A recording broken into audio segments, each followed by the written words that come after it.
science fiction. We make no guarantees, however, how long it will remain fiction. Fiction. Fiction.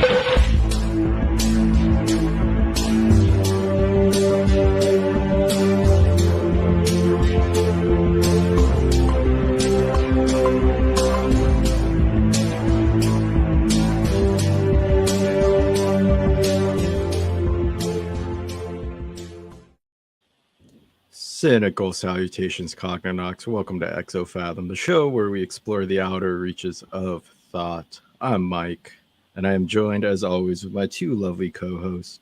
Nick, how's it going? Oh, it is going indeed. Happy Monday, man. Oh, man, don't remind me it's Monday. Sorry. It was so much better on Friday. That is true, without a doubt. Yeah. How you doing, Ayla? Oh, I'm good. And I thought of this open list, like one-liner. Why so cynical? I don't know. I got really proud of that, and then I instantly was like, "This is super stupid." But I'm like, I'm going to say it anyway because I don't know. 10 out of 10. I would let you pun again. It'd be okay. Okay, you're not taking away my pun license. I appreciate it. No, your pun card stays valid. My pun card. Could you imagine if everybody was given like a certain number of cards for like things they can say in polite society, and like if you do one too many bad puns, you get your like pun card taken away? You missed an opportunity to call it a punch card, but fine. Oh, where's your pun card at? Pun punch. Well, at least it's better than getting stoned. I think that's what happens now in polite society. You just get stoned and then cast it out.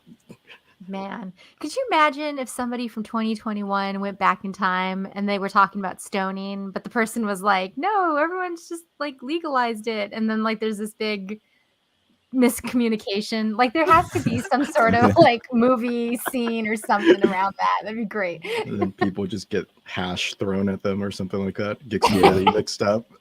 Right, or like the person like shows up with Doritos and then they're like, wait, this isn't what I signed up for. Hey, but you're already there. You might as well just observe and enjoy some Doritos, right? I guess it's true. Depends on what active role you have in that scenario, but all all depends on the level of your punch card, your pun card. Mm-hmm. How many punches you have in your punch card? There you go. There it is. That determines your role. You figured it out. Speaking of puns, or just at least one-liners, this sort of humor, I wanted to talk about a Cynic philosopher named Bion. And he's sort of, I guess, accredited with moving cynicism from like the capital C cynicism down to kind of what we know now as being cynical. Kind of always being really witty, but always having something negative to say. He was the type of guy that would fight you over the color of the sky if he disagreed with you. He's quite an interesting human. And things that were written about him ended up becoming far more popular than the things that he spoke about. So he's kind of viewed as a hostile individual, I guess. But I kind of wanted to treat these his sayings or the things that were collected about him as kind of like Zen cones. So kind of try not to focus too much on him, and rather the words and sayings that have survived that were pulled from different people. Now, before you get into it, can I make a philosophy pun? You're always free to pun around. Okay. Oh, wait a minute. No, I can't. No. Okay, we're ending the show on that one. Yeah, we're done. Good night, everybody. Got to roll myself off a cliff now. Well, oh, geez. It's Monday. Yes, it's definitely Monday. Monday pun day? Sunday fun day, Monday pun day. Just another pun day, Monday. There it is. Nice. So I'm going to start with the saying and then kind of get your ideas about it. And then I have like a few of them. Like I think I just have 4, but we'll work through as many as we can. So before I jump into it, any questions or or anything like that? No questions. But I just got to say, my dude's eyes are pretty AF. Windows of the soul stared right into you. Seriously. Thank God it wasn't rotated like an extra 15 degrees to the left. Otherwise, it would really be pierced. No, now it is looking at me. I'm covering that. I saw Godzilla versus Kong. There's a lot of like eye imagery. I feel like I could cut that somewhere in there in Godzilla versus Kong. You just see Bion's eyes just staring into your soul. You know, ladies and gentlemen, don't discount Mike for his unusual obsession with Godzilla. He loves all the Godzilla movies, and it's amazing. God, they're so absurd and so just such good escapism. But anyways, all right. Bion would tell his friends they could feel confident that they were making moral progress when they reacted to abuse no differently than if they had been addressed as follows. Stranger, you look not like a bad or foolish fellow. Or, well met, sir. Greetings, and may gods grant you happiness. And I just kind of like that because like this idea of like, moral progression as a human, you have to deal with, and rather be it polite society or impolite society, some form of verbal abuse, some form of either vetting or like trash talking or something like that.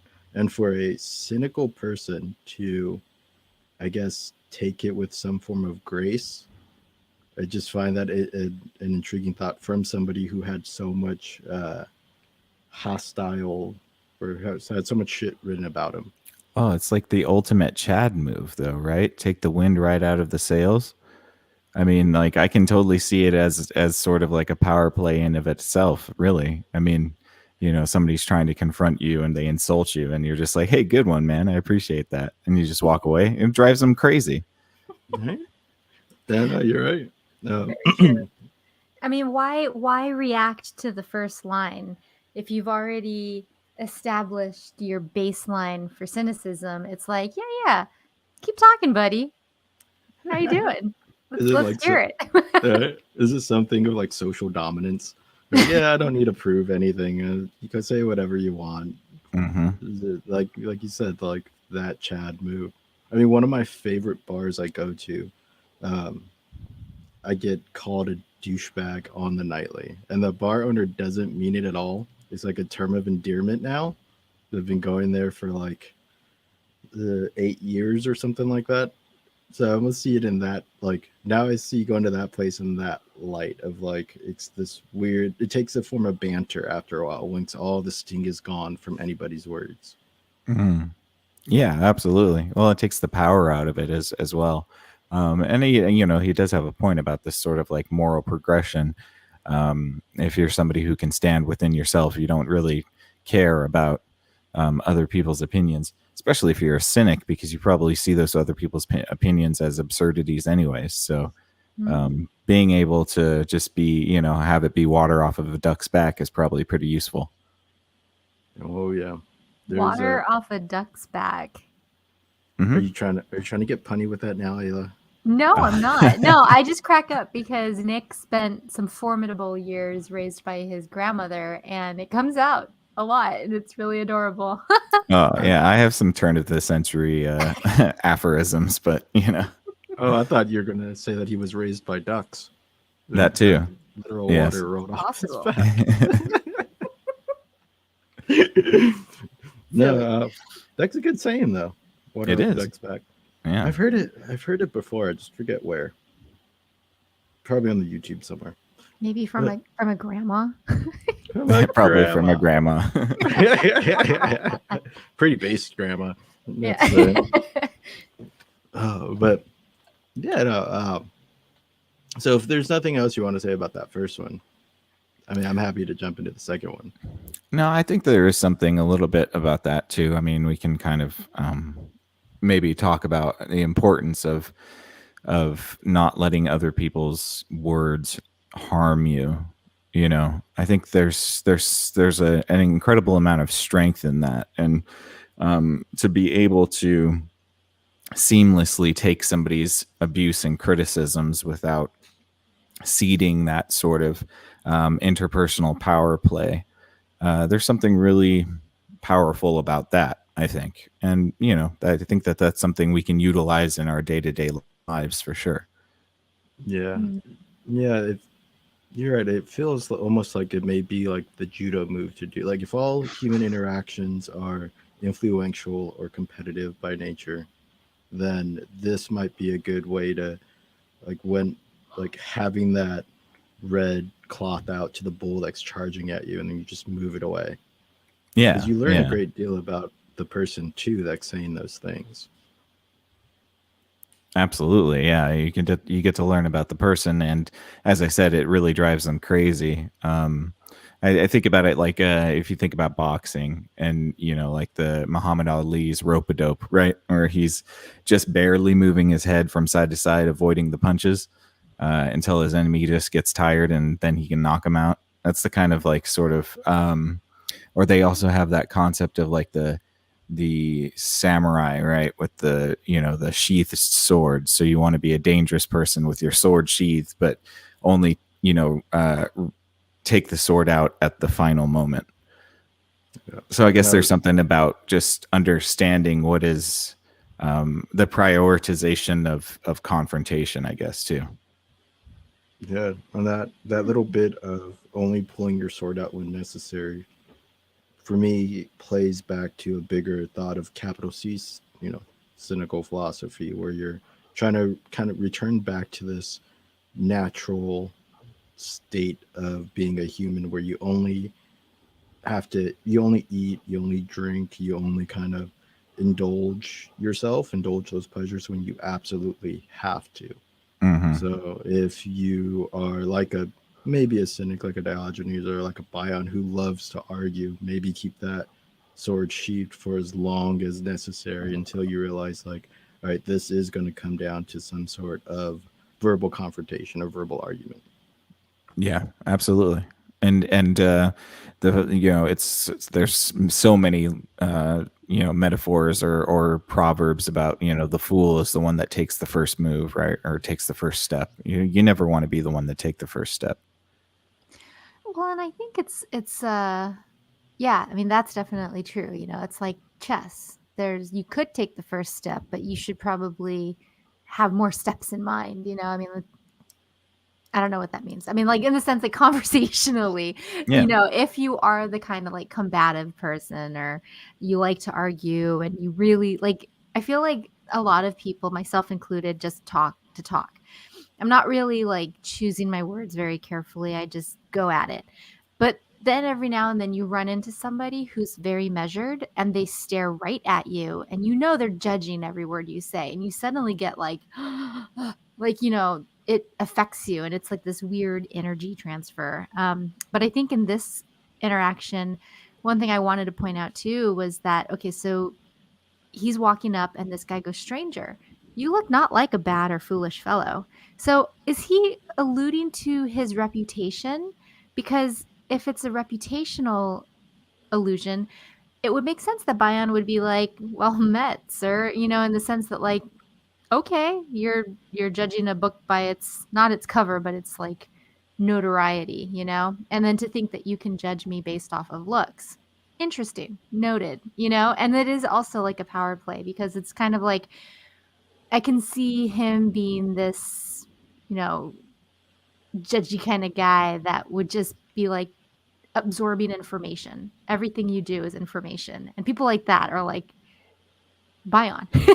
You're like, oh, damn you. Well, Like, and I stop think noticing things. yeah. Well, I think his response to "you don't look like a bad guy" is his response to being abused. So it might be a little bit like reverse psychology going on too, right? Yeah, That like like you, removing the wind from the sails. yeah, like you should. Well, from the reputation point of view, I didn't think about it from that angle per se because you could run into somebody and say that, but you can also run into somebody that looks haggard and reply to them like, "You stink. You look dirty. Get away from me." But you should always take both. You should take both. Both those interactions should have the same response. from you. Whether you look like whether you're dressed in rags or whether you have found the fanciest clothes around. Mhm. Mhm. Yeah, it's like, yeah, like it's cutting at the assumptions we make, the visual assumptions that we make.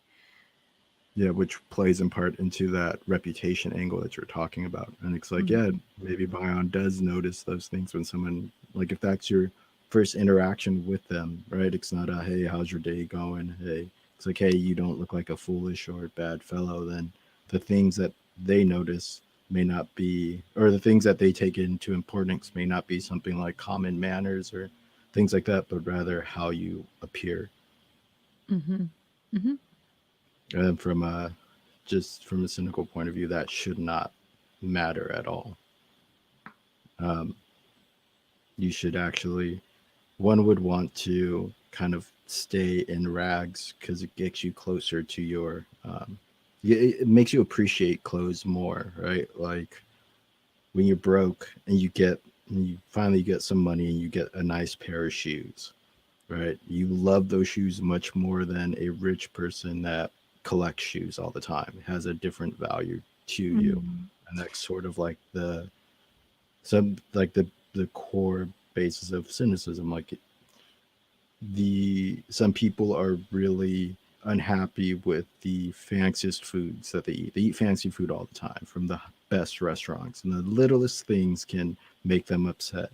But you take a poor person who just got some really dope peanut butter or got some really good honey and make a peanut butter and honey sandwich with that. Now that's the best meal that they value that meal far more than that person who gets the fanciest foods all the time. Absolutely. Well, and also to your point about like clothing, for example, yeah, I mean, you can buy really fancy clothing, but 9 times out of 10, it's uncomfortable. It's hard to clean. If you wear it once, people are going to notice when you wear it again. So it begets this need to buy more clothes so you're not caught seeing wearing the same thing twice. But if you have, like nice worn in shirt, it's more comfortable, it's cozy, you just toss it in the laundry, wear it the next day. Nobody cares. It's just like, whatever. And so I think that, yeah, some to me, a lot of cynicism is also just kind of like exposing the duality of things, such as to take the power away from those things that are supposedly the best. Yeah, because that idea of the best, I think, is like a weird, like golden cage, golden handcuffs, golden Mm. something, Gilded cage.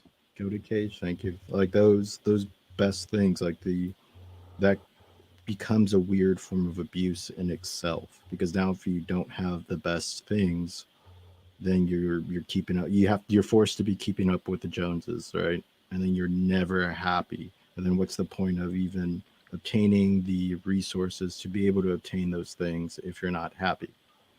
It's true. It's like I heard somebody was on Instagram when Instagram started to shut down. They were making fun of millennials reacting to Instagram being shut down and installing TikTok as a diversion because you can't apparently have any days without social media. And to the shock and horror of this millennial, now skinny jeans are out and it's all about like wide leg tapered jeans or something like that. And they're like, oh, I got to throw all the skinny jeans out. And I'm like, no, I'll never throw my skinny jeans out. First of all, like ecologically, it's expensive to keep making and manufacturing jeans. So, no, I'm going to keep my jeans. I don't care if they're dated. Like, that's just what I'm going to wear from now on. But, it's just, yeah, it's just interesting when you start looking at the values that underride our decision making and our consumerism and all those different things. I think again that's where you have to have these necessary bad guy Bion guys that are like poking holes in it and saying, do you really need that thing? Do you really want that, this and that? And it's a valid point of view to consider. Yeah, no, like the like undermining I think it happens more in women's clothing than men, but undermining this weird notion of utility that exists in women's clothes, where if you wear it once, you can't wear it ever again, or like if you wear it another time, then somehow it loses its value, is bizarre to me. Like I don't, it's I just, I it's hard for me to like I understand it, but it's hard for me to be to uh judge somebody on it or judge a woman on if she wore the same thing twice within Yeah. uh some short amount of time, or even like if it's a, oh, you wore that thing last month, how could you? Except what the hell? Mm-hmm. This is just coming from someone who wears the same jeans for like a month straight. Right. Well, and I think, yeah, go ahead, Nick. Sorry. Oh, no problem. I was just gonna comment because I think we're kind of still around this topic, but it seems to me that there's an interesting sort of critique about the concept that scarcity creates value, and so even manufactured scarcity creates value, real scarcity creates value. And like even the concept of people, girls changing, not wearing the same thing every week, it's because then that creates a valuable piece of clothing because they're not using it every day. So I think that there's something in that like this duality of, well, you can't have value without having scarcity. And so perhaps like then you should try to moderate your life in a way that gives you enough scarcity to value balance. Well, and then it makes me think about your Filson beanie, right? Because that is a valuable beanie. I mean, it's not like a $5 gas station beanie, but beyond the price tag of it, it's the quality, and also it's the it's the type of beanie that's designed to be like worn a number of times so that it molds to your head and has like a certain aesthetic, and that's individual to you and the way you wear it. It's like boots, like, yeah, you could buy like leather boots, like used boots, but the sole, it's designed to mold to the person wearing it. And so I think, like, yeah, there's this one side where the value comes from something that is scarce. You don't bring it out into public often.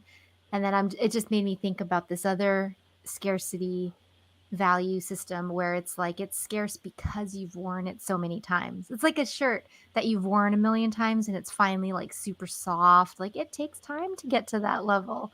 Well, And and you're also kind of talking about a scarcity in quality Mhm. within our consumer goods. Yeah, and I think there's a difference between like quality, like lately I've really been into quality fabrics. Like I don't want to just buy something cheap. Like I want to buy something that's going to last me for a really long time and feel really good. Like linen. I'm obsessed with linen right now. But I wouldn't subscribe to the value of like a name brand. Like I don't care at all about name brands, but I do care about the quality of the fabric. And for whatever that's worth. I think there's lots of different ways you can structure your value systems, especially when it comes to clothing.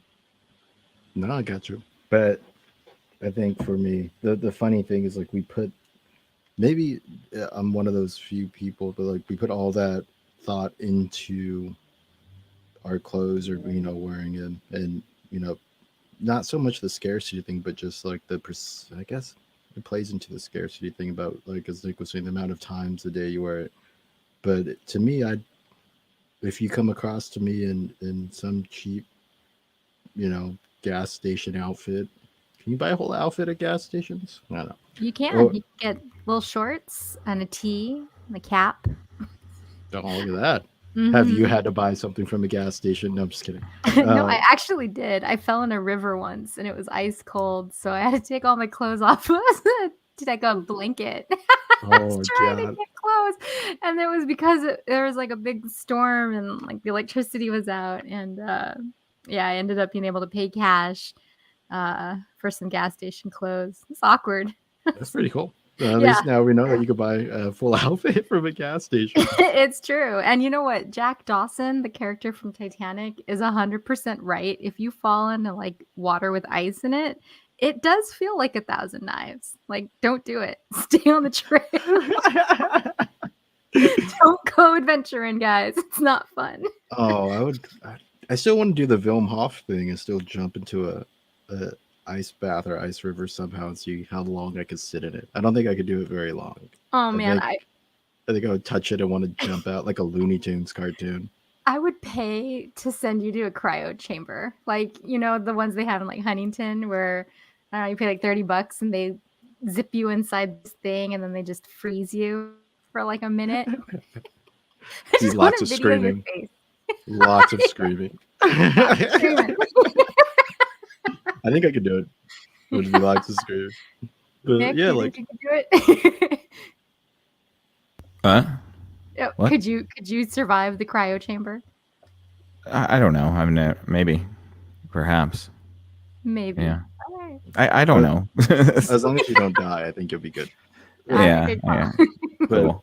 like it doesn't matter if you come across somebody in gas station clothes or rags, or like the finest quality or like the finest brand names. We should still treat that human being as the same, or at least Mhm. hopefully they have the grace to not completely hate us. Maybe it might grant them ground, as in like the form of Bion to crack jokes about you or be able to take you on some argument. But I still think that sort of like it's this weird illusionary world that we add on top, and it actually messes up how we treat each other as human beings. Mm-hmm. Yeah, I agree with that. I think it's funny to talk about Bion arguing with people, and I just a part of me kind of is like it would be interesting to interact with him and to kind of ask him, and maybe this, but like, did he have a guiding why? Like, was he trying to be illustrative with his argumentation, or was he trying to point out, like trying to help people think clearer or something like that? Like, was there a motive behind his Or approach? he becomes a professor later, so maybe the underlying drive was just to teach. Mm-hmm. His father was a freedman, his father ends up selling, I think, salted fish. His mother was a prostitute. His whole family was enslaved for a while. So maybe it was just sort of speaking from the underclass. It might have been like a built-up chip on the shoulder, but just like Aesop, there's not too, like, he has some plays and stuff. There's not too much where it's about himself. You just get conflicting reports from other people, and some of them were hostile in nature because they didn't like him. So he was quite witty. Well, and Argue with him. yeah. And I think that, people who can swim in those waters, where they either came from humble origins and rose up, or they started in, wealthy circles and then, went down the rabbit hole, so to speak. I think that there's a perspective in that allows you to really think critically about everything. Like, you really see it in the two completely different lights, and you yourself like what core values and principles got you through it one way or the other. Yeah. Yeah, no, and you end up, I think he ended up building you can structure your morality off of that because you have seen the full spectrum, right? There's also other cynical writers that I'll try to avoid, but just this general notion that's shared amongst the school that you need some misfortunes. If you're the type that was fortunate your whole life and never kind of fell, you never had a chance to really test yourself or learn anything for yourself. So that in itself is the biggest misfortune of all. The gods have kind of damned you before you even had a chance to pray to the gods. Oh, I like that. It's some pretty cool stuff. Pretty helps out all the misfortunate people for sure. Mhm. But I move on to the second saying that Seneca had about him. Um, or yeah, attributed to him. Just consider one by one the causes of our happiness and sadness, and you will see the truth of Bion's remark that human affairs all resemble their beginnings, that our lives are no more solemn or significant than that of significant. Hold on, I mistyped that. Than that of our conception, and that born of nothingness to nothingness we return. Now let me make sure I said that proper. And just to throw this out there, I'm glad he qualified conception because I was like, yeah, no, I mean, he's got a point there. There's a certain event in our lives that seems to top them all. And anyway, Yeah, it's just that being born event. oh, okay, no, I misread that word. You're talking about the event before the born event? He's probably not. I thought he was talking about sex, and then I was like, oh, he qualifies it with a comma. But if that comma weren't there, then it would be a totally different meaning. Yeah, no, I got it right. That our lives are no more solemn or significant than our conception, and that born from nothingness to nothingness we return. And I dig that. Like, I guess a more modern thing is like, what is it? We all live, we die, and then everything in the middle is kind of up to us to make up. But we hold certain events in our lives that cause like so much stress that it can affect us for the rest of our lives from that event, like a death in the family, or marriage, a new job, all those things that we hold so high up in our minds don't actually matter. They all resemble either our birth or our death, and then that's sort of it. Yeah. Or at least that's what I pick up from it.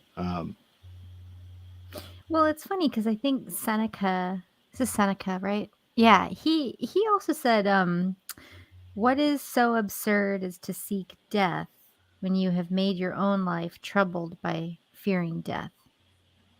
And I think he's talking about like taking up activities that are going to ensure your destruction, which is essentially everything. And I think that like, yeah, it's a weird thing to be human. And I think that part of me loves Greek mythology in contrast to all of the Greek philosophy because you start to understand why the immortality and the sheer power of the gods and the corruptibility of it really makes humans this special, child of earth living momentary blips of happiness and joy and experience only to become dust again. And as frightening as that can be, it's also really like beautifully humbling, I would say. Yeah, but also too, those happy moments must be met with sad Sad or moments. tragic moments that Mm-hmm. are in themselves just as beautiful. Mm-hmm. That's also the I guess the fear of death thing, right? Or the fear of like of misfortune. Like, you know, uh stating earlier that if you don't have any misfortunes, that might be the most unfortunate life to have because you don't Mm. experience the full breadth of life. And if life is this beautiful temporary thing, the human life, then you would want to experience the whole range of emotions possible and the whole range of events possible to, I guess, get the best look at things. Mm. Yeah. I Yeah. mean, I mean, yeah. and then the trip of it is that no matter what, you still return to this nothingness. You still return to like that dust. So all that stuff that was experienced, all those things that were strived for at the end, still just become, I guess, little footnotes, right, in your life Or a podcast or podcasts. thousands of years down the way. 3,000 years from now, someone's listening to this. It's like, Yeah. oh man, nothing's changed. It's all the same, just fancier tech. It's so true. But no, I mean, Nick, you got anything for? Yeah, I'm trying to just consider digesting the whole thing. It kind of stands out to me that perhaps it's like this sort of philosophy of being born into nothingness and then returning to nothingness. It kind of reminds me of Buddhism a little bit, and I wonder if this attitude is a mechanism for detachment and maybe a tool to become an detached individual amongst society. Because I think that you can hold this sort of attitude um, when you're looking at your life or at life in general from maybe a vaulted perspective. But it's I don't know if it's hard. I don't know if it's hard to or easy to necessarily maintain that perspective when you're going through the roller coaster of life. So it seems to me it's like it's kind of difficult to experience the highs and lows in life if you put yourself at that detached sort of spectator perspective. But I might be missing something else in there. So I was just trying to formulate that thought. I like No, that.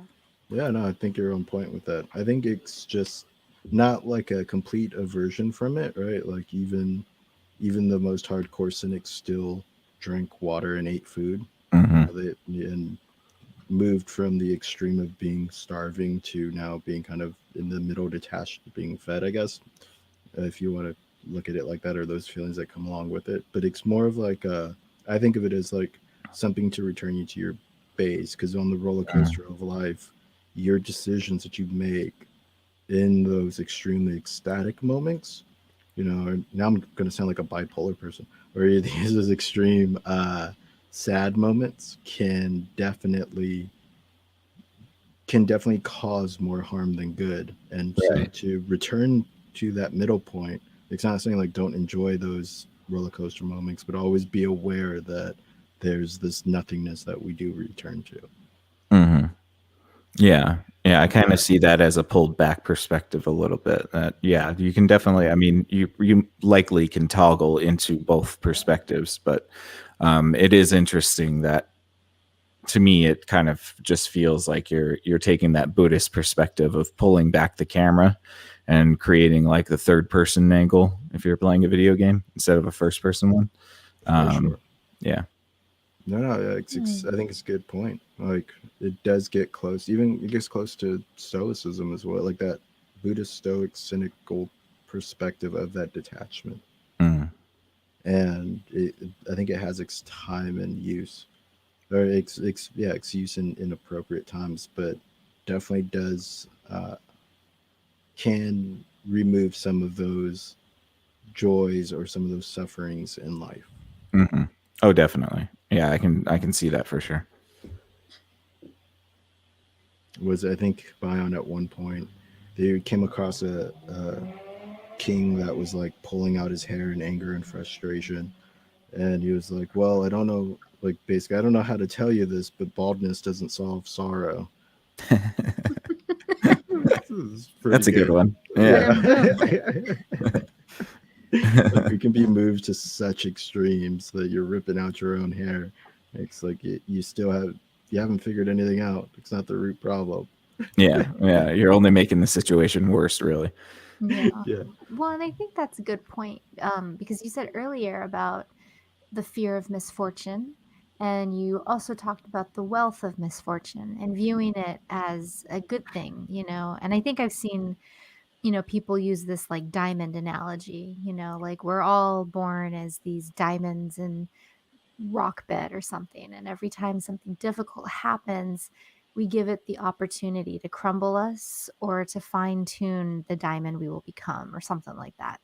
And so I think that this idea of understanding that nothing ultimately matters is kind of a liberating thought because you don't have to fear misfortune because if there is misfortune, you know that you're just going to um, rise to the challenge and move past it eventually.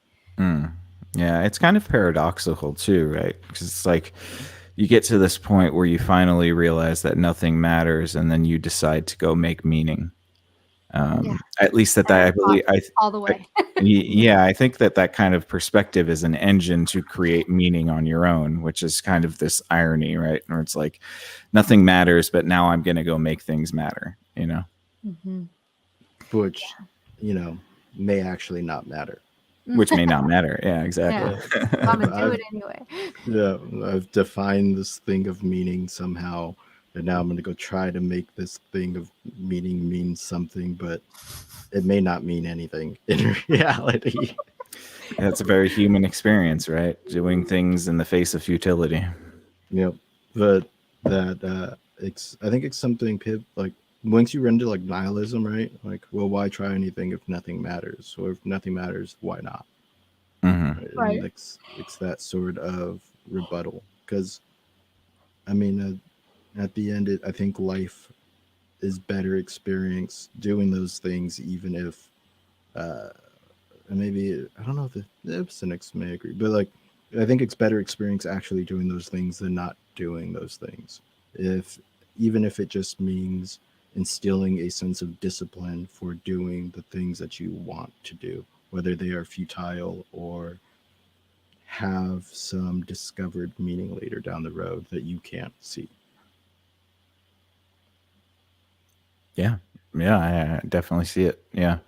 It's kind of a funny, weird feedback loop. Because even if you like think about nihilism, nothing matters. Okay, well then why not go make things matter? Um, there's something kind of I don't know, poetic about it, I guess. You know, there's a, and I think it fits in there with like, you know, some of the old paradoxes, like the old uh, Zeno's paradox, where like, it ends up becoming like the founding thing for analytic math for calculus, or you're staring or you're looking at a wall, and you walk halfway to the wall, and then you take a measurement or whatever, then you walk halfway again. You repeat this process forever. Do you ever get to the wall? Well, Mm. obviously, yeah, if you can touch the wall, but no, you don't, because you're always taking these half steps. And then that becomes the paradox to feel some whole different study. And so I think this nothing, you turn to nothingness, so why not go make it matter, becomes this whole study in itself of like, all right, what can I do as a human being, regardless of its outcome? Like if it succeeds, awesome. If it doesn't succeed, oh well, because it doesn't matter. And then you can start that feedback loop and that engine of doing things, which I think is like the hardest step of anything of is that first step. Yeah, what do you think we would prioritize if that's the case, right? I have my theories. Well, what do you think? No, I just, I go the hedonism route, like, just live it up. But I think that ultimately over time, that's not sustainable. So Well, I you just got to have to think of, chuckle. yeah. Well, I mean, yes, I'm sure there would be definitely people who do that for Yeah, sure. you have Um, to feed your hedonism somehow, though. yeah, You can't. You're right. but I think there's something there that would necessitate some sort of seeking for that thing, the ultimate thing to do, regardless of the results, right?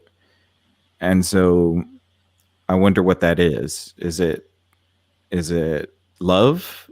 Is it finding truth? Is it, I don't know. But I would, yeah, I would wonder if we've already come to this sort of like decision in the past and kind of like forgot maybe. It's Mm. almost like look those founding things of philosophy are like why live our lives the way we live them at all, or and Mm, mhm. like those. I guess from a cynical point of view, I could say that you do stuff because you feel the passion to do it, because you feel some innate, just like a hedonist would feel an innate urge to fulfill their hedonistic tendencies. You feel that same urge, but for doing this thing. and then you let that guide you in the things. I guess intuition. Yeah, maybe intuition is the highest pursuit. I'm just trying to think of like what the thing is that we would say. Like if we're going to accept this axiom that you should do a thing regardless of the outcome, what do you think that thing, the best thing to do is? Like, is it to go build a gold palace? Is it to jump off of a building? Because it would seem to me like if this concept has been around for a while, and which obviously it has, then perhaps people have already found that sort of that thing that's worth doing regardless of outcome. Well, I mean, I always go back to the people in the past who were like, we want spices. We're going to get on a boat and we could die, but we don't care. We want spices. So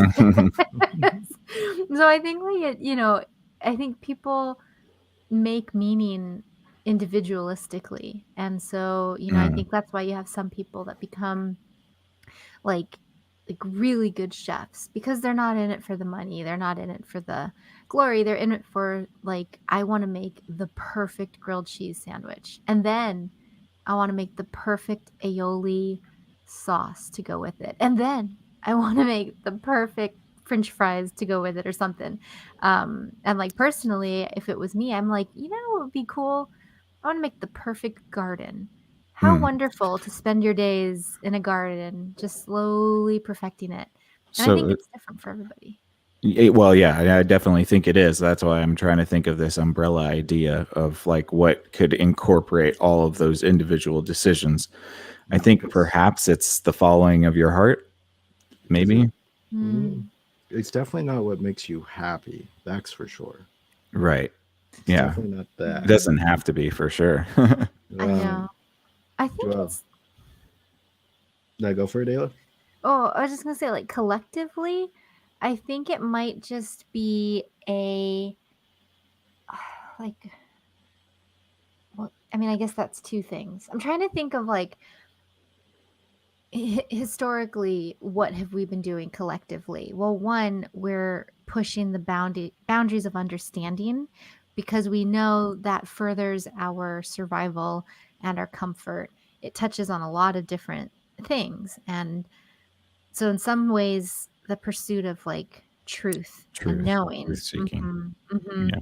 seems to be kind of what we do as a collective, even if that's truth in like morals and redefining what's ethical for everybody. What can we expect from one another comfortably without limiting future pursuits? And I think like I think truth seeking is probably the best interpretation of it because that can include following your heart. It can also include the mistakes you make along the way because those mistakes will be necessary for you to find the truth in the end. It's true. And with the subjective truth, though, I don't think there's any one overarching like objective truth. No, probably not. It's a very individualistic thing to seek out whatever truth that is that you're searching for. Because that becomes like I like definitely. This idea that, but I like the idea that like as a collective, it would be our mission to enhance the individual mission as much as we can. Of course, assuming everybody's got a good intent, and that's beautiful, but there's checks and measures that need to be there too. That's tough. There's always Being bad humans. actors. Yeah, humaning is tough. Wait, are we all humans? I told you I'm from Pluto, so I don't know if I really roll with you. I'm just kidding. No, I do like the idea that like seeking this truth coming from this nothingness, going back to this nothingness, that we should find individual subjective truth with the help of with the enhancements or clarifications from the group, from the collective, right? And hopefully everybody is behaving in a cooperative manner because it still allows for things like hierarchies to exist, right? And you're still going to get some competitiveness in there because if my truth is I think I should run company XYZ and you're in my way of running company XYZ, then I'm going to have to come up with some competitive strategy to get that promotion to run company XYZ. So Mhm. it still allows for all that to exist. Yeah, little T truths can conflict with each other. Yeah. Mhm. While at Yeah. the same time still providing a good, stable civilization, hopefully. Yeah. Mhm. Or like a scaffolding, you know, so it's like, I know I'm born from nothingness and to nothingness I'll return. But if I could enhance the scaffolding that is society and give somebody else a step stool to something greater, then, that from a human perspective is perhaps one of the noblest things we can do. That's true. Helping out the other person. There's a lot of that's like super important. You know, And that's like on a one-to-one scale, yeah. But even if it's just like, I'm gonna solve this math problem so that in the future somebody has that qualitative value system to get to another math problem. And slowly but surely, we will have the math to do the thing that we'll be needing to do in the future. Like it's that incremental, I mean, like if you make it universal space exploration, right? Like how many things need to be invented before we get there? How many thinkers need to solve how many problems to get there? And to be a contributor to one of those problems in the big picture, I think is part of it too. yeah. It's so funny. That's just I agree with you, Ayla, but it feels so contrary to human nature. I know. Like we don't want to be the little cog in the machine. We want to be the big cog in the machine, or we want to be the machine. I You was know? gonna say, yeah, we want to be the machine. Yeah. But no, but I think it's closer to real. Like you can use that idea of I want to be the machine to build the best cogs that you can, right? Mhm. For the overall arching machine. Because in reality, there's no way you're going to be able to live long enough to become the whole machine of civilization for eternity, right? Like Yeah. 20,000 years from now, whose names will still be left, and would it even matter at that point? Like, would we have found out that our, whatever things of science that we discover are actually dead ends that were needed to be found so that other parts of science can, it's like the alchemy thing, right? How many alchemists did we have to have before we got chemistry or something? Like, how does, like, how does that work? And I'm sure there are people that are alchemists that want it to be that machine, or to be the whole machine. And without their contributions, then you wouldn't have the sort of chemistry type thing. And Yeah. maybe that's the nature of reality, right? We all strive to be the machine, but end up being a little piece of it. Yep. And one must be happy. Maybe that's like one of like the key misfortunes, but if you're happy with that misfortune or learn through that misfortune, then that nugget of wealth, like this notion is philosophy is wealth, and that piece of wealth is absolutely yours, the same way that it's everybody else's, and that becomes a cool thing as well. That, that I think also has its basis in cynicism. Mm. Uh, Yeah, I like it. Well, yeah, and just to share one more thought as you were talking, um, I was thinking about like elements, and I was talking with Nick about this yesterday. It's been in my mind for like the past week, and it's like the weirdest thing to be thinking about. But um, thinking of space exploration, all of like our periodic table of elements, those are all Earth based. And I was talking with Nick because I was like, the more we explore, the more we find out about other planets, we could then discover more elements. And then, like, what if one of those elements goes against what we understand to be true of all elements? You call it an anomaly. And then you find two anomalies. Then you find three, four or five, all the way to 100. How many anomalies does it take before we look at the distance from our elements of Earth and elements in the universe, and we gauge that distance and say we need to revise everything? And I think like this gets back a little bit to like the dogma of science sometimes, like a true scientist needs to be committed to the idea that they could be wrong. And in fact, they need to relish that, because only by wanting to be disproven do you creep closer to this concept of a universal truth that can benefit all humans down the road. Um, Yeah, so- I think rumor has it we found some of those elements. that's probably why I think I saw something like that. It was wait, which Have elements are you you been talking? have you been watching a lot of Avatar? You're talking about unobtainium. It's just floating there. Yeah, I mean, well, and that's a trip too, right? Like to discover an element that's foreign to Earth and then to be tasked with how to make use of it. Like, yeah, I mean, you'd have to consider it like an unstable element until you learn all of its properties. And even then, it's like, how can you really trust it? I don't Yeah. know. It's cool. It's cool to think about. I hope those of you listening share comments about elements. This has really been on my mind. I don't know.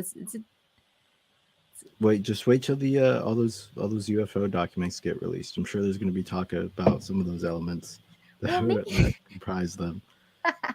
Well, I guess that was kind of what started it too, was the idea that you can have something move at the speed of sound without making a sonic boom, and just that there can be things that break our laws of physics. Just because we have named laws of physics doesn't mean that they can't ever be broken. It's like it's true until it's observed not to be true. So anyway, just thinking about all that stuff. And also too, what a bummer then it would be to come from Earth. Like there's these other planets with all these amazing elements, and then we come from Earth where it's like, oh look, shiny gold. Right? Shiny gold. Or Well, like, but see, I was thinking about that too, because I was like, what if by going to other planets and learning about the elements, we are able to rediscover them here, previously thought not to exist or whatever. But by doing so, we can explain like the magical things that we observed, over time. Do you guys think that there are very many more elements out there? I mean, everything that created the Earth is all the stuff that was in the universe. I still think so. The universe is so big. Yeah, I don't maybe in think certain conditions, I guess. Yeah. I can't probabilistically, I think there is a chance that there were some elements that just did not get blown in our direction. Yeah, that's fair. Or they may be created by stars and certain star conditions. I can see that. Yeah, and sadly, we just haven't been able to find them yet or get to them yet. Yeah, like I would say like, take a bunch of Legos of different colors, right? And you create like a cluster so that there's an even distribution of red and green and blue in relation to the core of this Lego square.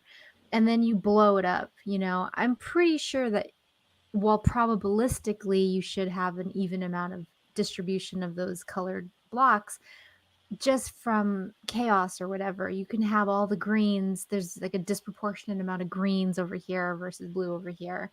Also, I was reading, like, I think it's not Seneca, it's like some other guy, but he was talking about how for motion to exist, there must be a void.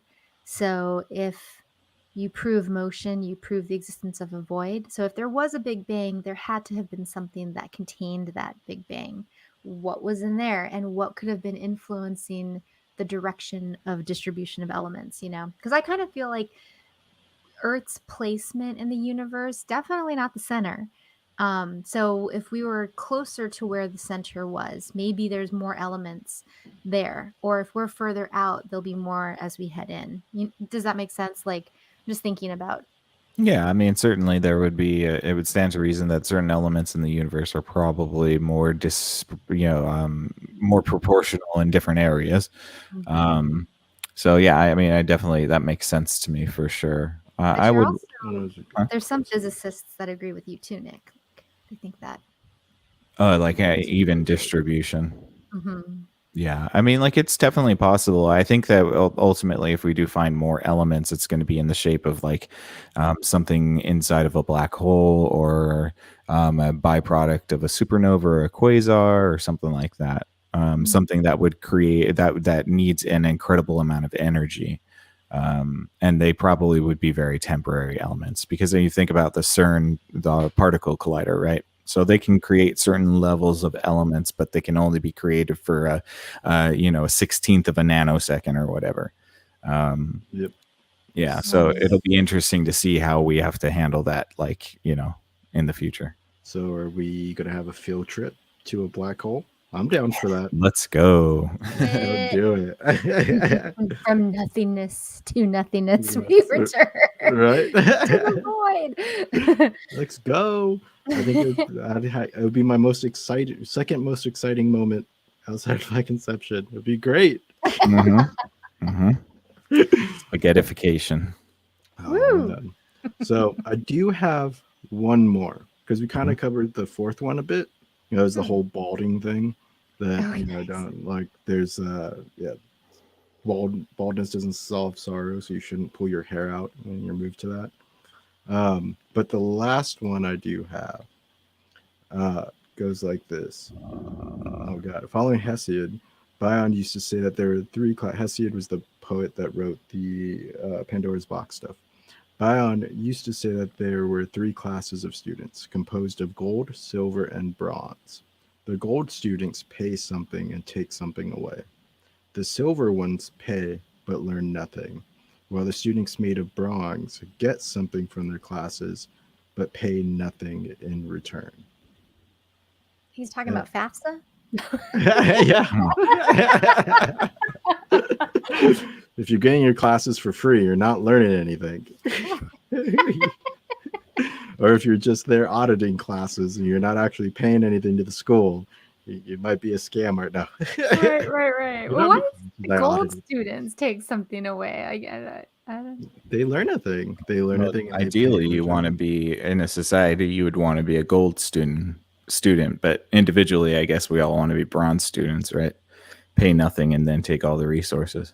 Yeah, or even worse, I mean, because you're also paying in time, right? Yeah. You're paying for your time sitting there. And I guess if you take something and you don't understand that you're paying with your time, you don't value your time very highly. And that can lead to a whole other list of a bunch of problems, right? Because that's the only resource that you really can't get back is time. And maybe your mind, but I think one can make arguments for psychological change and reevaluate, or rapid psychological change back and repair and stuff like that. But I think just in life too, like just being a gold student, like every day you have, you should learn something every day. Not in like I learned this Snapple fact, but every interaction you have gives you an opportunity to learn something. And as long as you're this student of life, then hopefully you're paying something and getting something out of it. Did you just say a Snapple fact? Like the caps that came off? All right, cool. I like that. I remember those. Those were pretty rad. I used to collect those. The Snapple caps? What a nerd. I know, right? As I'm over here with my box of Pogs, like. That and Bazooka Joe comics. Oh, wow. Yeah. I used to collect. Go ahead. No, go ahead, Ayla. What? I was just going to say the Yogi tea bag tea things, like the little paper on the tea. They had some amazing quotes on there. And I remember more than a couple. I was like, oh, okay. Cute little tea. Like, just being very impressed. And then those inspirational quote pages popped up on the internet, and now it means nothing. And I could just go find my quotes wherever. I know, seriously. No. I place much more value on a quote that has happened upon me than the quote I have sought out. So it's pretty good. I would say that might be maybe a decent gold student, because you're paying something for that product. You're taking something out of it. Here it is. Well, also too, like the gold student in my mind doesn't seek out that which they already know.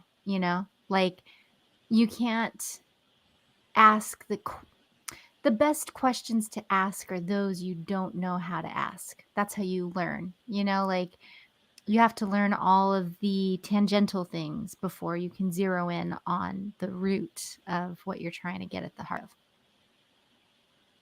Sure. That was circular. No, but sometimes you got to get to the stupid ideas to get to the good ones. Well, yeah, like, so for example, like when I went to school, I came from like, you know, a public school, and I remember looking at the course catalog. It wasn't online, it was like this, you know, phone book looking thing, and I was like, okay, I'm going to pick a major. And you know, if you had to ask me what majors are possible, I'd be like, oh, history, physics, organic chemistry, English, you know, like I knew maybe 20. But this damn book had like 300 majors and disciplines in it. And I was like, what the F? Like, I had no idea what so many of them meant. And, you know, like, I think I probably spent a weekend just reading that thing cover to cover and trying to figure out like what half of those things were. Because, you know, like, how was I going to actually know what I wanted to major in without fully at least glancing at all the possibilities. So I think that's kind of what I mean when I say it's like it's hard to know what questions to ask when you're a true student. So you don't have the words to ask the question. Yeah. You have to do some exploring. Yeah. Pay some time and hopefully get back the words that you can ask the question that makes you become the better student. Mm-hmm. Is that what you're getting at? I think so. Cool. Nick? And I heard you a couple times. Wanted to say something. Sorry, Nick. Yeah, no, it's fine. I just wanted to ask, how do we convince people in society to be gold students? What's the incentive? They have to want whatever they're getting out of the lesson. And why wouldn't they just be bronze students? Because the act of sacrificing something, even if it's just your time, if you value your time, you like, it's the cynical thing where like you value that thing more. If you sacrifice your hunger, if you sacrifice 3 meals a day and go down to a meal every day or a meal every 2 days, then you will value that meal so much more. So if you sacrifice something, you will value the lesson so much more. So it becomes a golden lesson versus, say, a bronze lesson. Yeah. Moralistically, I definitely agree with you. I just don't. I don't know how we convince people in a society to go for that when the expedient way is so much easier or so much more expedient. Obviously, no. But I mean, I get what you mean, and I agree on an ethical level. Sacrificing is kind of key to being able to, to pick something else up. That old proverb of "you must empty your cup first before you can fill it." So yeah, I definitely get that, but I wonder about how we just kind of allow the ones that wish expediency to pursue that, or I think we should allow. So, for example, in the world of computer science, and coding, you have things like coding boot camps, so you can go and get a hardcore computer science sort of degree and sit there for 4 years and do the university thing, right?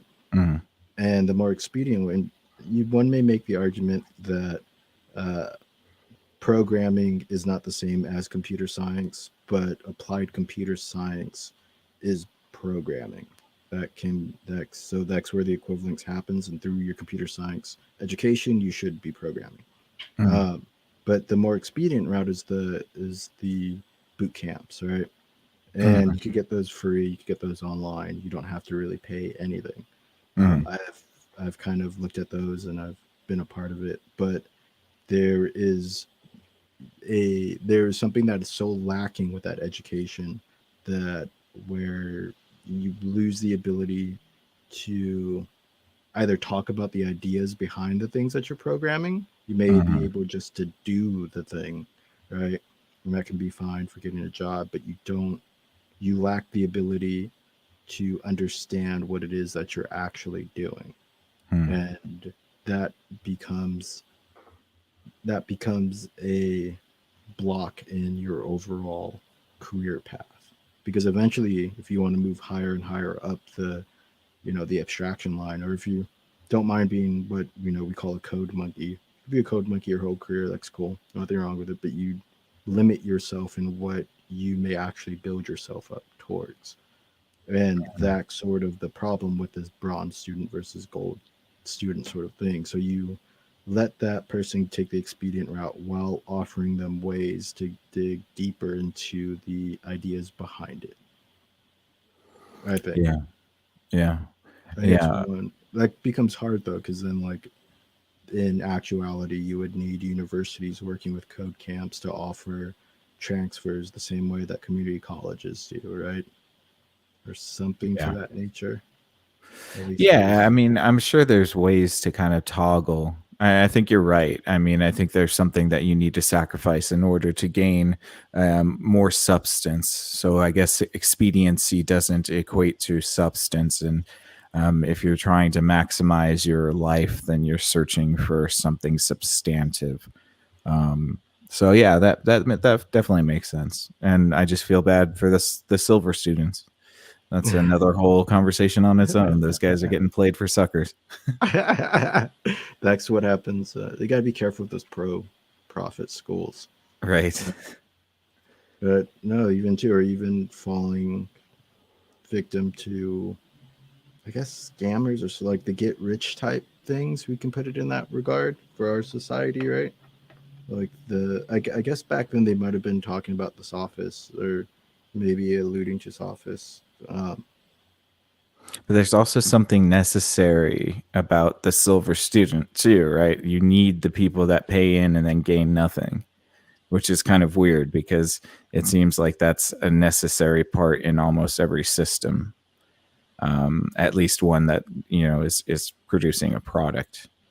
Yeah, or even like I can equate that because that's in like the business sense, right? So I'm trying to think more along the academic lines of a student retaking a class, right? Like say the student had exigent circumstances that caused them to fail the class the first time around. Second time around, they take it and learn nothing because they already know the things. It's just due to those outside circumstances they couldn't do well, right? That's still a silver student and still necessary because you still have to show some that you understood something. Right? Well, it's like the rich kid whose family buys a wing of the college and then he just skates through getting D's and through his whole college experience. No. And still gets his degree, but necessarily didn't learn or pick up anything from it. Yep. And then through networking is able to continue their life forward. Yep. But they still necessary. Yeah, still a part of the system. I would still say too, you're probably right, getting screwed, but I think that becomes a harder challenge, right? Because then you have to make them want to take something away. You have to make them want to learn something. And that becomes a whole other difficult thing. Like you have to laterally move their interest somehow, right? Like if they're frat boy type and all they're thinking about is getting laid, then how do you equate gaining knowledge to getting laid, or to make them move their efforts from partying and doing that stuff to knowledge gaining? Yeah, I definitely wouldn't want to be the person trying to figure that out. That's for sure. It just seems like a futile attempt at bringing a horse to water. Or yeah, you would have to do some weird Pavlovian thing, I feel like. Silly. But I think that's why he says that there's just 3 classes of students, like in the sense, a recognition of this is the way things are. And that, yeah, kind of like you said, like you can't force somebody to want to elevate their wisdom and be a gold student. You can just present the vehicles for that to happen, maybe. Yeah, definitely. And I think it happens at different levels. Like I've become like this weekend I spent it, I think I told you, going to the bar and trying to re-socialize myself after last year. And I've become so much more aware of my behavior while drinking. It's become this strange academic psychological study of myself. And I think like even in these, like you become a student of yourself as you start to observe your behavior, the more drinks you take. And you can minor you can adjust yourself and keep almost like mental notes. It becomes this, like I said, it becomes this strange thing, but pulling something out of that experience is still like, because I'm big on this notion of being a student of life, right? And that's, Mm. as somebody that enjoys drinking, I don't see myself going the prohibition route and, stopping drinking because of a pandemic, but I also too want to become maybe not the life of the party, but become better at social experiences while drinking. And so, like, there you have an aim, like a student, like, you want to get a grade in a class or whatever. And then you're teaching yourself how to, I guess, behave while drinking, keeping notes and, empirical notes from like this many shot or this many shots, this many beers, conversations while this have many beers, things that you go down and whatnot. It, you can still pull something out of it that you take back the next day when you go to the bar, the next week you go to the Mm. bar, and now you've modified your behavior in a very incremental way. And over, I think, enough times, you get the thing that you need, which is wisdom. Mm. Mhm. Mm. Yeah, gamifying the mundane. I think that's what they call it, right? Where it's become where you decide to sort of get into the minutia of your day to day life and start to make goals and gamify your outward interactions. Yeah. Yeah. And by gamify, I mean to just like create a sort of A to B mission in order to get to a certain goal, an inner goal, most of the time. Yeah. Or sometimes on those really heavy drinking nights, your whole mission is just to get to your bed. that too. That becomes a totally different game. I think they call that Frogger.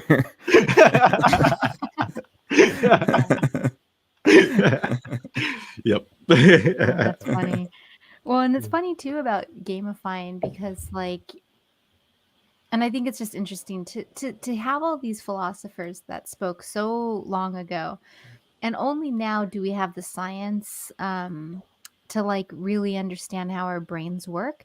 And I forgot there's a term in neuroscience, but it speaks to why gamifying is so effective.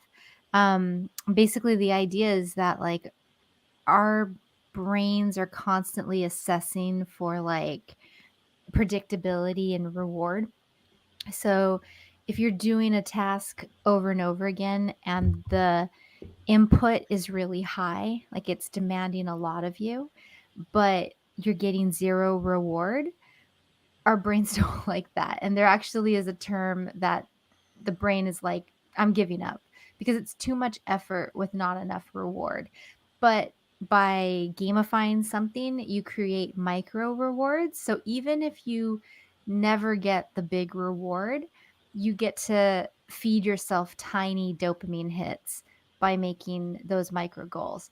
So this is what I've actually been doing with my email because my inbox is never going to be ever again at zero. And I just came to that fact and said, look, as long as I got through everything from last week, I'm good.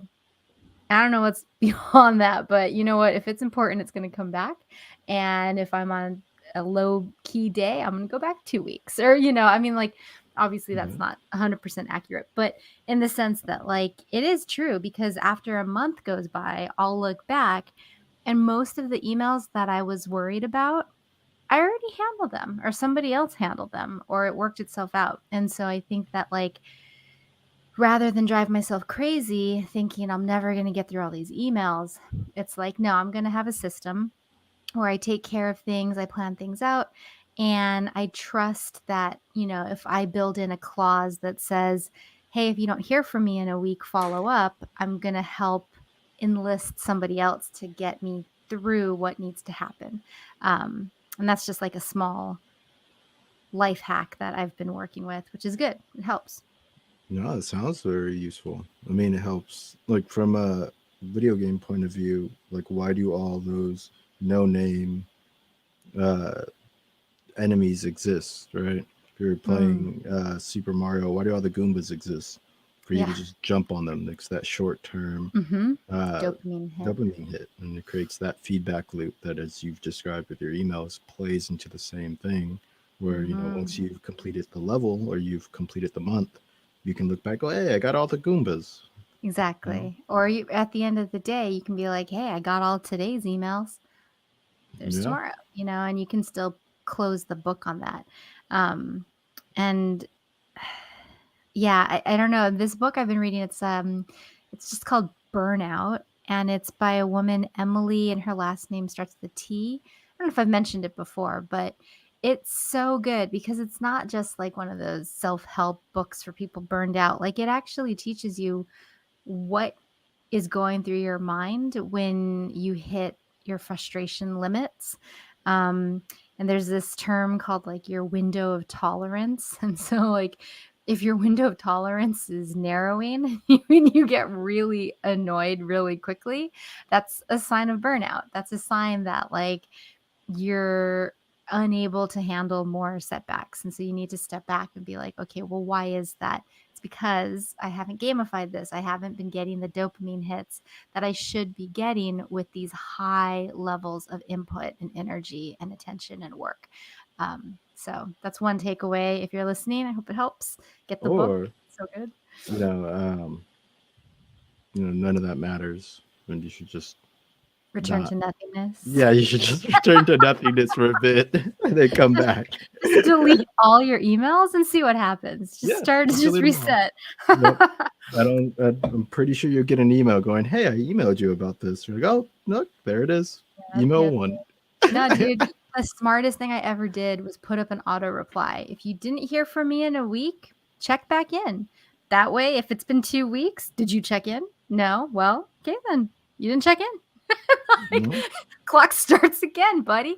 But no, I think it's just funny because so much about like how we frame things give us the ability to move through things in a less reactive state, but by reclaiming our agency. And I've been reading a lot about agency, and I think that's such a empowering term because you really can feel like you're in a rocky sea. But as long as you're just like, okay, I've got my boat, I've got my food, I've got my compass.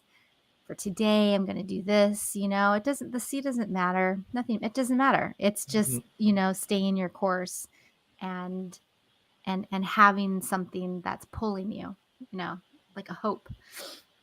Yeah, no, like some of my worst days were days when I forgot words of philosophy, cynical words, whether they be stoic words, things like that. It was almost like ditching the boat for a life raft or something for Yeah. some, and usually I'd be able to operate better as long as I had that boat under me. But for whatever reason, maybe um, gamifying the wrong things, or maybe I don't know, just simply psychologically regressing to the point of forgetting things, that boat went away. And those were the worst days. That's when like it was a broken window of tolerance theory. I was annoyed at everything. And, and like, yeah, no, the gamification can help, but um, I guess it just depends on the individual, right? Like whether it be like what you take away from it, I guess. Like Mhm. like for some it may be the cynical approach of this, like, yeah, but at the end it doesn't matter anyways, right? We are gonna die, screw it. I'll just deal with this minor annoyance thing. Yeah. Don't pull your hair out to solve your anger problems. Mm. Or the gamification route of keeping up with your emails and making sure that they're all checked, because I guess it's up to the individual, right? The whole truth seeking thing that we talked about earlier. Yeah. Oh, for sure. And I mean, I think like speaking of the individual, earlier I was looking for philosophy puns and I noticed there's a disproportionate amount of puns that made fun of the philosophy student. Like, what's the point of a philosophy degree? You're just gonna, end up doing this and you're gonna waste your life or whatever. And that's like a really common retort and one that I've heard a lot. Having majored in philosophy, people think it's indulgent. They think there's no point to it. They think, you're just some bohemian hippie. But what's funny is that like, shouldn't we wasn't it? I was saying Bohemian Rhapsody. Oh Sorry. yeah, I don't know why I couldn't say that word. Bohemian. Is that that's how you say it, right? Yeah. You're good. Okay. You're good. I That's don't. a great song. I can't stand Queen. Oh, have you seen the Theatrical. movie that they made? Oh, it was so good. No, I'm sure it's good. Oh, I cried. It was so good. Rami Malek's in here, right? What's it? Rami Malek. Yes. Yeah. He's phenomenal. He did a really great job. Especially because like there's this like inner light that just he just lights up the screen. He did a great job. But what I was gonna say, Nick, are you? Sorry. I'm sorry. No, I derailed it. Sorry. All it took was 2 words. No, I know. Right? That was my fault. Oh man.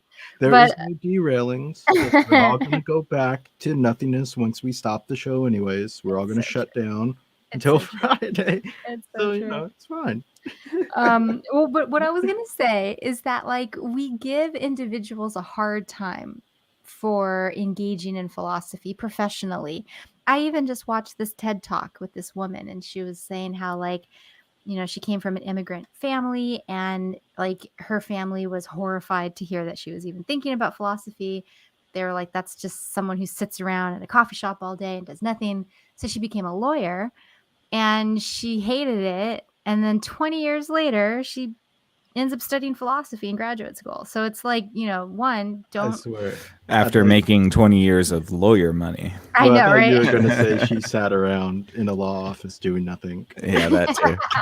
That would have been great. But no, what that got me thinking about was like, shouldn't we critique a society that laughs at the role of a philosopher? Because in so many ways, especially now, I think that we are starting to see the enormous value that philosophy can add to a person's life. I think that the threshold is appropriate, to be honest. I don't think that we need to push for it, because I think that the philosopher will just emerge as a natural need. Because if we try to uphold or even like try to push to the forefront more people into philosophy, there's going to be a lot of people whose opinions don't matter. And perhaps we need to have that threshold be high in order for the good ones to rise to the top, at least in the way I see it, I mean, we already see a little bit of philosophers or applied philosophy happening in business already, right? You have things like diversity training seminars. That's applied philosophy happening. Right? Debatable. I don't know if it's an applied philosophy. You're taking still like a set of ideas that are bound together by something, and then you're training people on it. Somebody came up with the whole philosophy thing for all that, and then charging people for it, though, right? But that's anything. Like philosophy is the study of knowledge. So therefore, any study of anything is somehow applied philosophy. Yeah, it's giving credence to your point that we should, from a business point of view, drop whatever name we're using and try to bring on actual philosophers, people with philosophy degrees. People that was that. And then secondly, we've for some reason abandoned our original idea of academia as being this place of higher study, of being advanced knowledge seeking, and turned it into something akin to a trade school where you go there to get a degree to get a job, when that is never the point of academia or universities. Universities well said. were born from we're born from the ashes of um, religious education. So like when you got really advanced in your religion, you would go to something like a university, but death of God, things like that, that becomes the university, which is why we still hold on to some of those weird Latin traditions of wearing funny clothes and saying funny names, or having Mm. funny titles and stuff like that. And it's still seeped in all that tradition. So it's really meant for advanced knowledge seeking, not this trade school sort of whatever we've done to it. And so that's why you see things like the philosopher fall out of to become mocked, and that pursuit become mocked because it doesn't align with what the last couple generations have thought university is for. Yeah, no, I think you're right. I mean, it's like the commodification of a degree. And, like I just think about a long time ago, I really wanted to work for the United Nations. And there were so many, like, I think it was like logistics and operations types of job titles. And I just thought, like, wouldn't that be the best place for a philosopher? Because I mean, like, it's at the end of the day, it's critical thought. And you can drop a philosopher into so many settings, and they're going to have the structure of mind to break down problems and find a solution. And so, like, I think if you're trying to move, grain into an area occupied, like main roads are taken over or whatever, like to have a critical mind there and be like, okay, well, what are my options? What what needs to happen? What do I do here? And just having that like clear ability to think not just linear but abstract. I mean, I would say that's super important, and that's just me, but people still be making fun of philosophers. It's just not cool. Me. Oh, I Yeah, make I fun of know them. you. Yeah. don't worry, it happens Jeez. everywhere. It happens in STEM as well. The higher up you get, or the closer you get to pure mathematics, the better you are. So you always have the physics person being made fun of by the math person, or the computer scientist and the math person going back and forth. Yeah. It's just happens. Well, and to what Nick's criticism is, I know what he's going to say is like people still poop. We still need plumbers and things like that. But I would venture to say that the philosopher role in that situation is where you have like public, what is it public policy? Oh, urban planning. That's what it is. So urban planning would be like the philosopher of the tradesman, where you're learning those trades, but you're also able to take the bigger picture and say, okay, well, guys, if we run it this way, we're going to reduce, energy or pollution Wants to or be an engineer. You're getting. I think you're getting closer similar. to civil engineering. You guys. True, true, All true. right. But I mean, So even can I? plumbing's really All right. hard. But anyway, go ahead. Anyways, I was just going to comment on what you guys were talking about, because I mean, like, I agree with you guys in a lot of respects, but I'm gonna push back just a little bit. I think that we are currently in a situation in which colleges are not trade schools, and that might be one of the issues. You see a lot of people that are taking very cerebral disciplines and then leaving the college environment with not a whole lot to do, which makes that very difficult. Now, you can say perhaps we haven't built society around philosophers, and I think that might be a fair critique. But I don't have an issue with, philosophers in general. To me, I just don't think that we need any more. I think what makes philosophers special is that there isn't that many of them that are able to rise to the top of, like culture and, start to really, ingrain themselves into the mind of the populace. So I don't poo-poo the merits of philosophy. I just think that we don't need any more, than we currently are having. Not that we don't need any at all, just that I don't think that there needs to be a push to create more. Because I Well, think I that we think see in our you're, college system right now is that we see a whole lot of people that take cerebral degrees and get cerebral degrees and then have nothing to do in society. I mean, I mean, bronze students. it's more. Maybe. It's well, when I was going, there's a lot of people in the humanities. Hmm. So from an economic point of view, you just had this huge supply with very little job demand for Mhm. those types of people, right? Yeah. Like for my degree of computer science, I can literally, I have to write programs to send applications because there's so many job openings. Mhm. It's the exact opposite problem.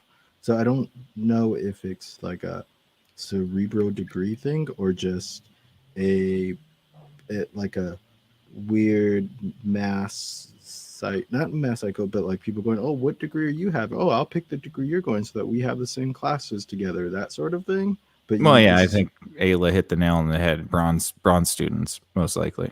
Yeah, the ones that want to maximize all of the, the benefits of going to a college without putting in any effort. Yeah. yeah, or self-evaluate. Also, it's a very hard thing to ask an 18-year-old to figure out what they want to do for the Oh rest of yeah, their it's life. almost. I mean, seriously, it's crazy. Let's be honest. Like, That's just cruel. it is really cruel. And hey, on top of that, Pick one thing that's going to cost you hundreds of thousands of dollars for the rest of your life. yeah, and we're not going to give you any sort of job market analysis skills. Right. Not Yeah, gonna we're not show going to let where you know what's exactly the most need it. lucrative or anything like that. Yeah. It's all up to you. Good luck. Have fun.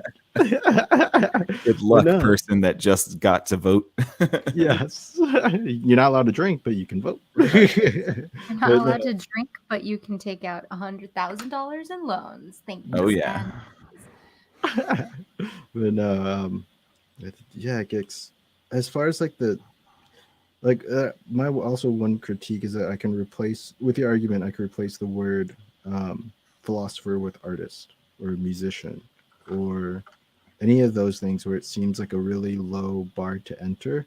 Can you though? No, I'm just kidding. Stop philosophizing over there. Really low bar of entry, right?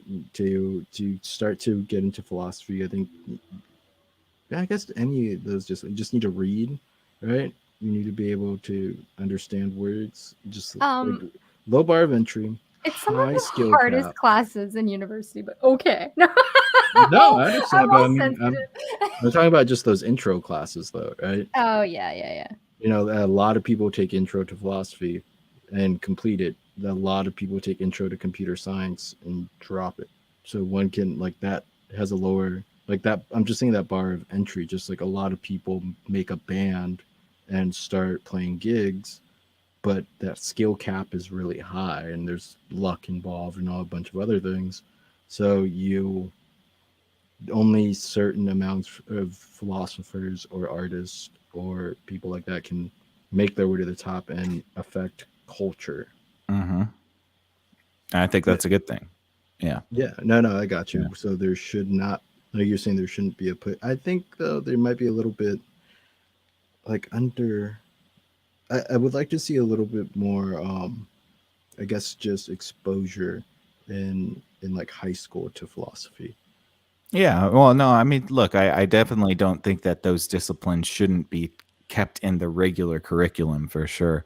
And I think this ties back to our conversation about scarcity, right? So like flooding the market with artists and philosophers and all of that stuff isn't really going to give you the maximum amount of benefit because there's still only going to be a handful of those people that rise to the top. And then you're going to have a larger populace that are resentful and unable to participate in that sort of sphere.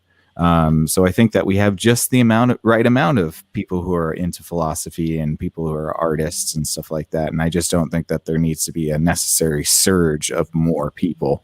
But I do agree that you don't want to deprive people from those disciplines, and maybe integrating them more casually into lower curriculums is a good idea. Yeah, give them some trades. Let them apply those skills there.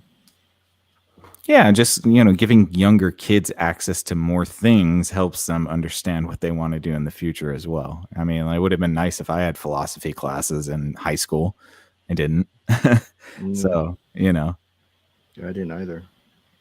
Yeah. I mean, like as I said, like it is important to have these things, but I just, like I think that the system as it stands is good because there are only a few that get to be the culture deciders.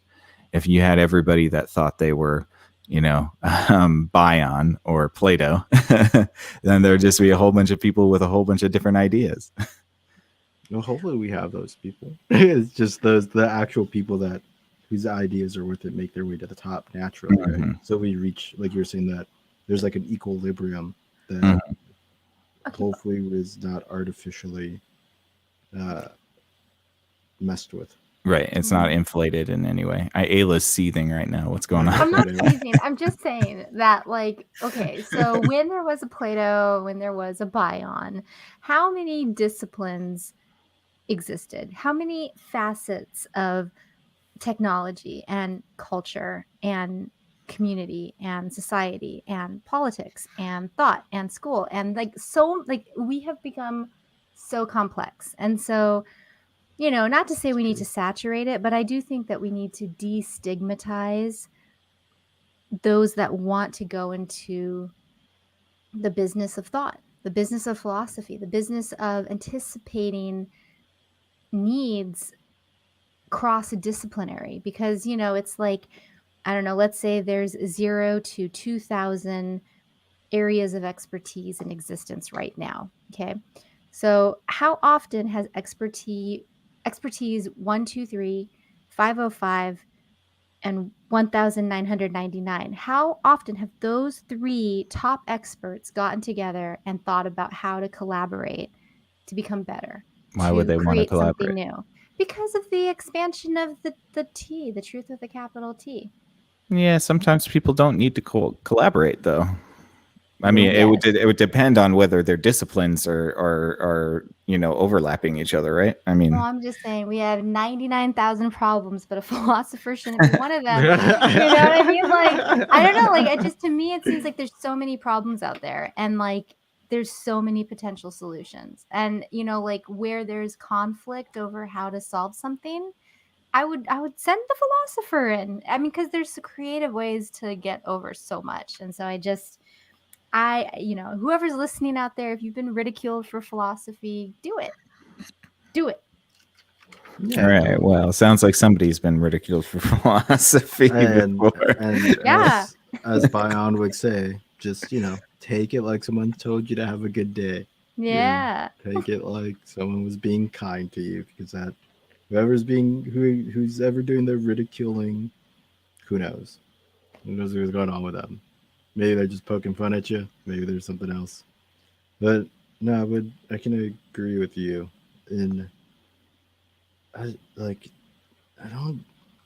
The destigmatization would be nice, and using a philosopher as a mediator is good as like a diplomat type thing. But like you said, we've become so specialized that now you can take those sorts of classes. Plus, back then, philosophers were also cross-disciplinary, so you weren't, most of them, or some of them weren't just a philosopher, they were a mathematician, they were this, they were that, and it allowed them to collaborate, like you said, with those other people. And I mean, ideally, you would want a room with the smartest people in it to figure out, to solve a problem for that civilization at that time, even if they disagree with each other. Yeah, what's going on with the video here? Sorry, I'm trying to my listen. my computer is messing up, Ayla. So just Oh, okay. I was like, are you focusing on the of fathom for some reason? I'm like, not. No, okay. it's not that. Sorry. Yeah, The FBI agent. Yeah, it must be. I saw THX 1138. Ever seen THX 1138? Lucas's first film, I guess. There's like a Jesus Christ type figure, and his name is Ohm. It's so good. It's like it kind of just listens to you, but not really. It's like on a recording, and it just says, "I understand," and tell me more. And it's like this, like the weird subversion of faith or religion that can happen in a dystopic future, and it's so good. Nice. I'll have to check that out for sure. Definitely. Good convo, Mike. Yeah, that's all I got. Awesome. Well, yeah, man. Thanks so much. That was fun. We almost hit 2 hours on that one. Awesome. good conversations all around. Thank you so much, you guys, for listening. We really appreciate it. Thank you to Mike and thank you to Ayla. And we will, let's see, please consider giving us a thumbs up on this video if you enjoyed it. I know I certainly did. And consider following us on YouTube, youtube.com/exofathom. Sorry, my mouth just doesn't want to work today. It has been, we've been on for almost 2 hours. I'm so confuscated right now. But yeah, we very much FBI agent. I know. We hope that you guys enjoyed the conversation. Thank you so much. Please, if you have any feedback, feel free to comment. Other than that, stay out there, Cognonauts, and we will catch you on the next Exofathom. Good night. Peace. Later.